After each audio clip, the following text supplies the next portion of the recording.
my friends. Welcome back to Cooking with Gloria. Today, I want to share with you a very delicious and easy sandwich bread made at home from scratch, and I am sure you're going to love it. But first things first, my apron is on, my hands are clean, and I am ready to show you my ingredients.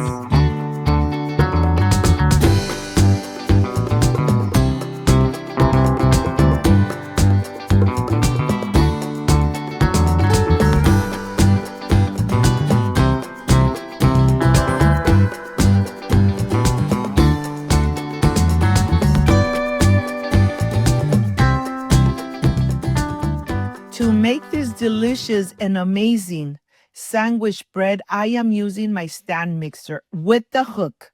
Of course, I'm going to add everything into my stand mixer bowl. All the ingredients are going to be in the description box.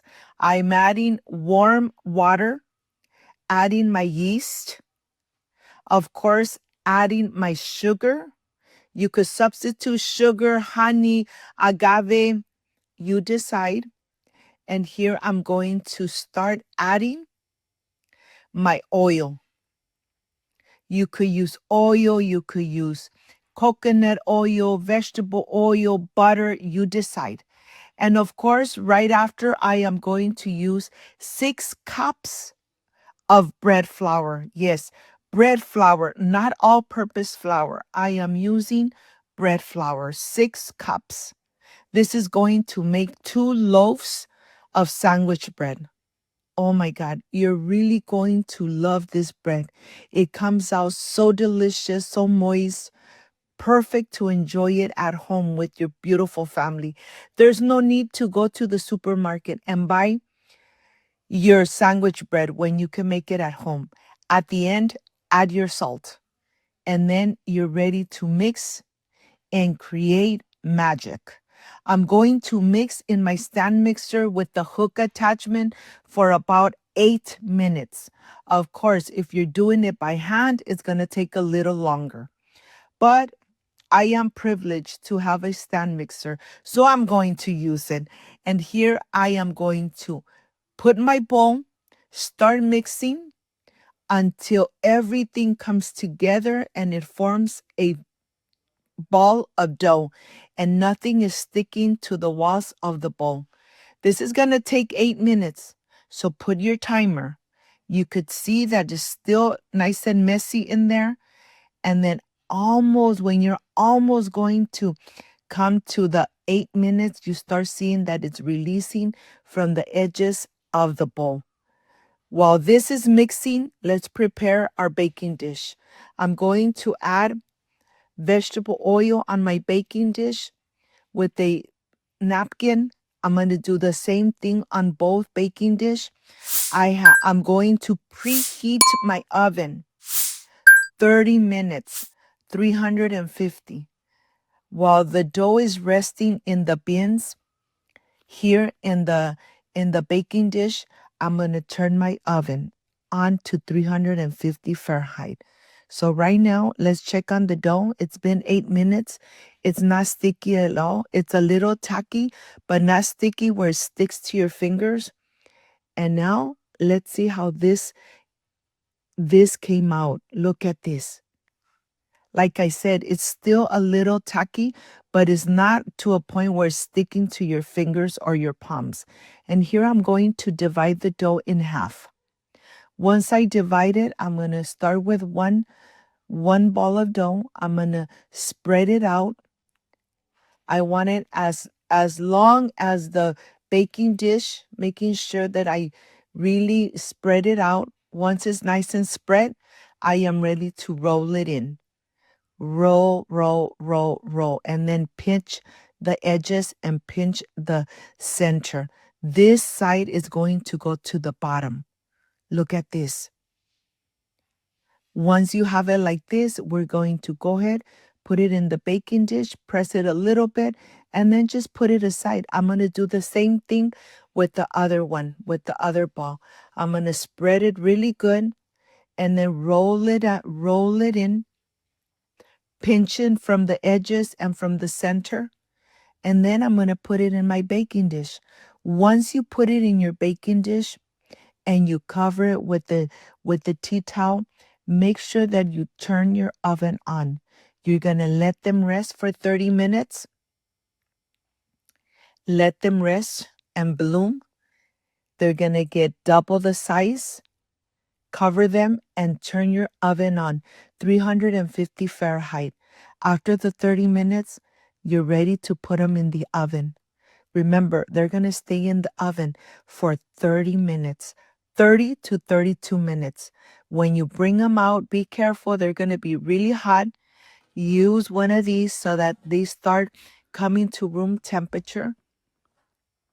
They're really, you could hear them really hollow from the inside, and I'll show you in a bit. I'm going to add a little bit of butter right on the top to give it that beautiful color and so that the skin doesn't get hard at all when it comes to room temperature. And listen, I want you to listen how hollow this sounds.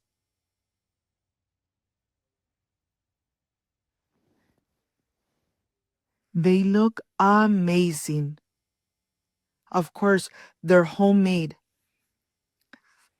made from scratch. That's exactly how you want to hear them. And here I'm going to slice away. I didn't wait, to tell you the truth. I didn't wait until they came to room temperature because when they're nice and hot, you want to add some butter on the top and enjoy them.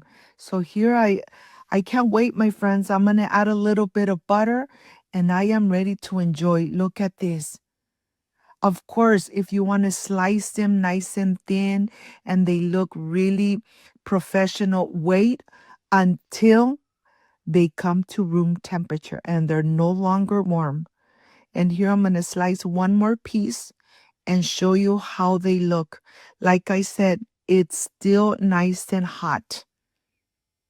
So it's still nice and fragile. But I can't wait. I love bread. And if it has butter, even more. I'll see you in just a little bit when they come to room temperature so that you see how easy it is to slice away. Of course, I am using an electric slicer, and this is going to make sure that all your pieces come out exactly the same thickness. And look how easy it is. When it comes to room temperature, you're ready to enjoy, my friends. And let me show you how perfect the slices come out. Look at this. Look how beautiful. Of course, I'm going to put them in a little paper bag with the see-through window, and I am ready to put them away.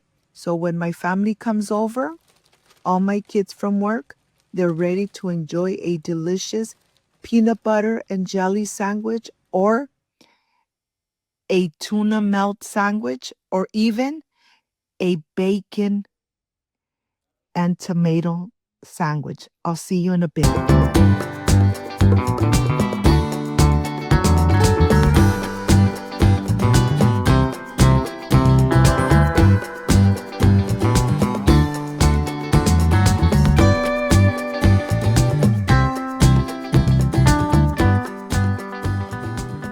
My friends, I am completely done with this delicious bread for sandwiches made out of scratch. If I could make it, you could make it too. Very few ingredients, and your bread comes out fluffy and delicious. I couldn't wait until it's nice and room temperature. I sliced it when it was still hot. But remember, wait at least 8 to 10 minutes so that bread comes to room temperature and you could slice it very easily. But let me tell you, this sandwich bread is so soft, so moist, nice and warm. Add a little butter for the test, and enjoy. Excuse me. Mmm,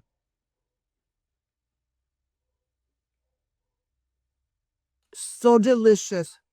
Make it. Enjoy it with your beautiful family. Mmm, mmm. If you liked and love this amazing sandwich bread made at home, like, subscribe, and share. And don't forget, to push that notification bell. And if you did, leave it activated. So every time I make an amazing recipe, yes, you're going to be notified. Before I say I see you soon, I wish you nothing but the best. Peace and love. I love you guys. Thank you for being here. Thank you for being part of Cooking with Gloria. I will stay enjoying this amazing and delicious sandwich bread made at home with lots of love. See you soon. Bye-bye.